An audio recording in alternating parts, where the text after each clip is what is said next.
Friday,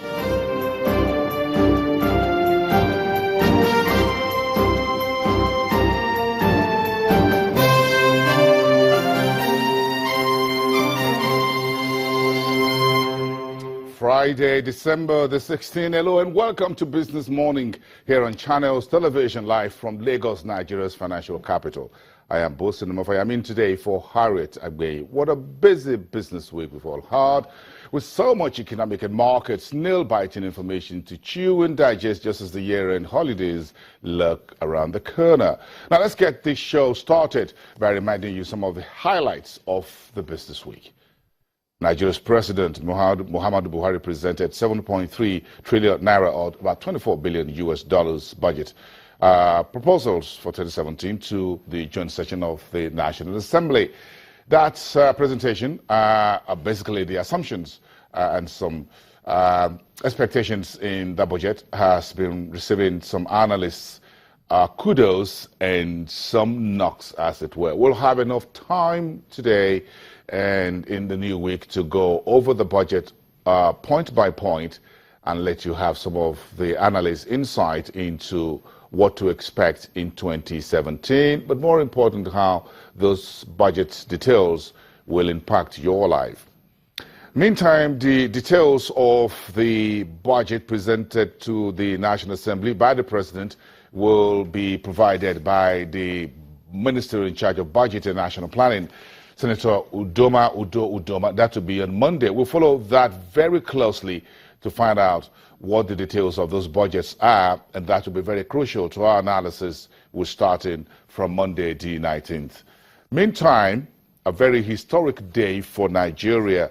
The government finally exits the joint venture cash calls with 6 oil majors. That signing of the new agreement is what we'll talk about also on the program within the hour. It's one interesting information of the President Buhari's anti-corruption move and a game changer for the Nigeria's oil industry, in particular the State Oil Corporation known as the NNPC. One of the news that spoke the market yesterday was Nigeria's inflation data for the month of November. That moved up to 18.48% as some analysts forecast, led largely by food prices, including beverages.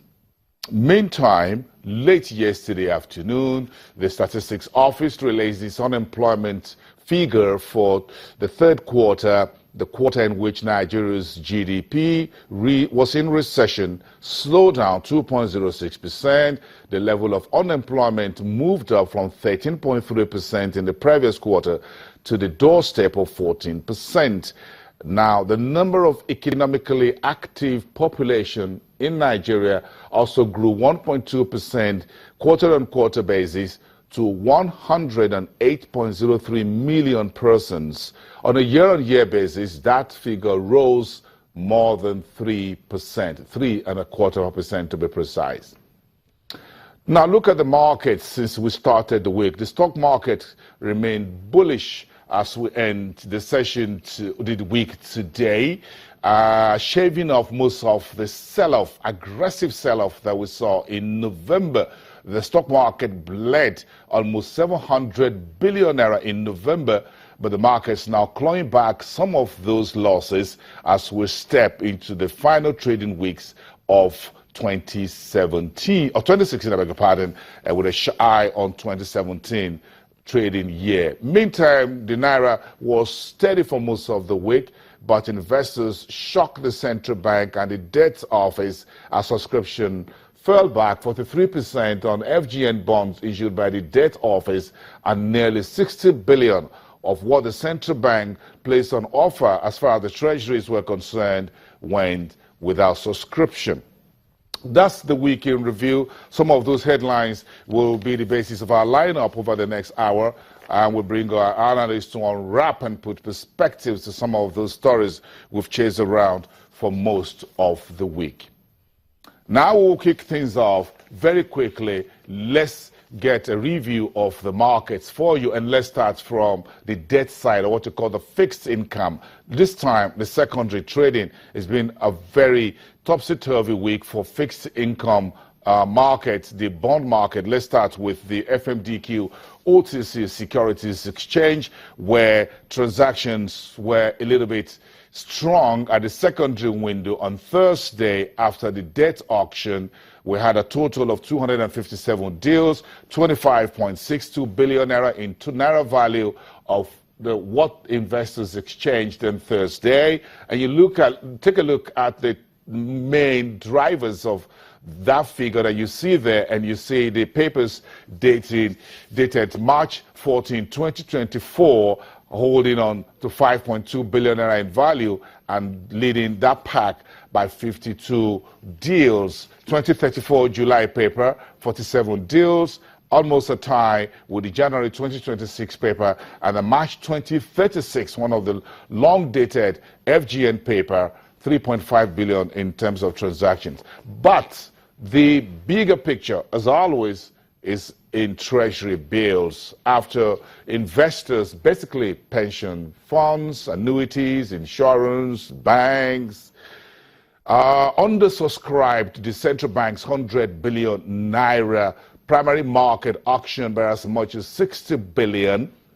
This was what the secondary window looked like. As soon as the inflation data came in, the market decided to hold on to the secondary side and keep their fingers or their monies away from the primary market auction. This is quite significant information that tells you how investors think about government borrowing via treasury bills and bonds. But look at the market yesterday, 167.33 billion naira. That's quite significant on the day that the central bank offered 100 billion naira. Couldn't raise more than 40 billion, but at the secondary window, the market was aggressive. A total of 632 deals. Look at 172 transactions in just the treasury bills maturing 29th of December 2016.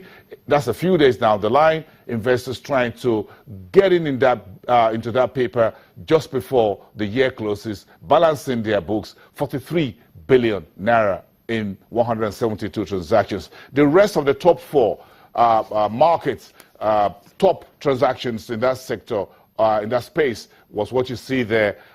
Treasury bills maturing between January and March 2017. Quite an aggressive trading day. But look at the stock markets, where things remain very positive, although tapering off a little bit of midweek gains, 0.5% to the north on the All-Share Index, but holding on strongly to the 26,000 reversal that the market has since come back. Market capitalization holding on to 9 trillion naira. In terms of where we were since the start of the week, that was quite impressive. In terms of volume, that was close to 200 million.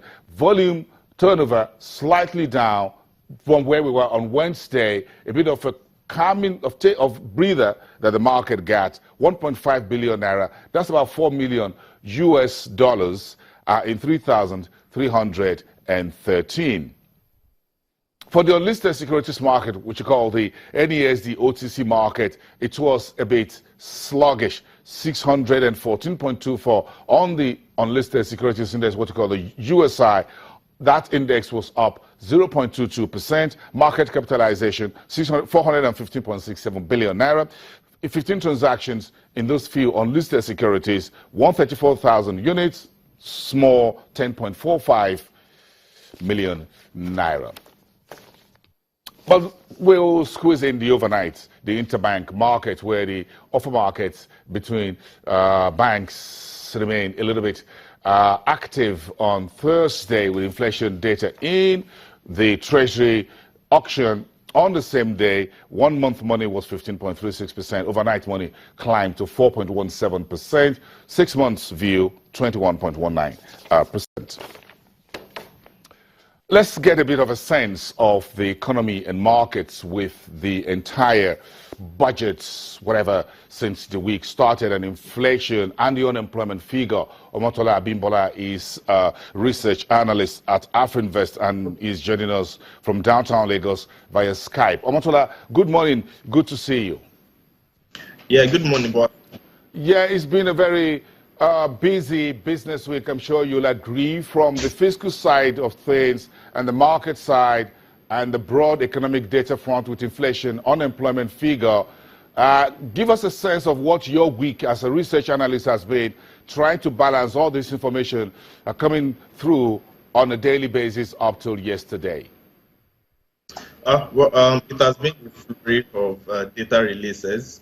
Just yesterday, the NBS released November inflation reports, which was broadly in line with our forecast of 18.5%. We also saw the NBS releasing unemployment data for the last quarter, which showed that unemployment rate is increasing in the economy.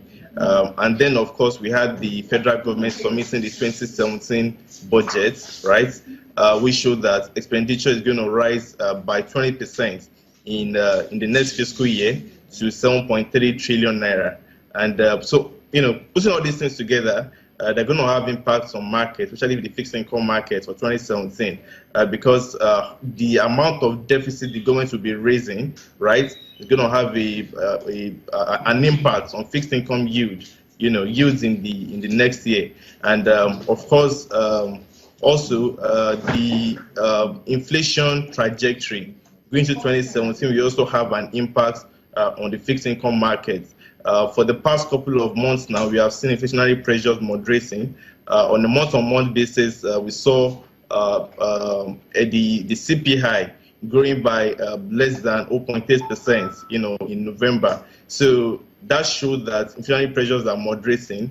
And going into 2017, most investors are now arriving at a consensus that we're likely going to see a moderation in headline inflation due to the base factor. But then the broader, the most important factor driving the markets right now, the developments we are seeing in the oil and gas sector, where we have seen oil prices, rising to break new 6 month high, following the decision by OPEC, and the non-OPEC countries to cut oil production. So that's been supporting prices. And that means that for upstream focused oil and gas companies like Seplat, like Oando, it means better fortune for them. And for the banking industry as well, which is very, very exposed to the oil and gas sector, it also means that we're going to see improvements in their asset quality going forward. So we saw we've seen a rally in oil and gas counters, the likes of Seplat, Oando, Forte Oil as well. This is bargain hunting. We've also seen banking stocks across both tier 1 and tier 2 banks, rallying significantly. So the likes of tier 1 banks like Guarantee, they perform very well. UBA has well, Zenith, and even the tier 2 sector, the likes of FCMB and Co, they've done very well in the week. Tola, what's the story around the fixed income? Look at the bond auction, under subscription at the primary market for treasury bills. Another under subscription, nearly 60 billion at the central bank auction. What does this tell you about the marketplace, the fixed income?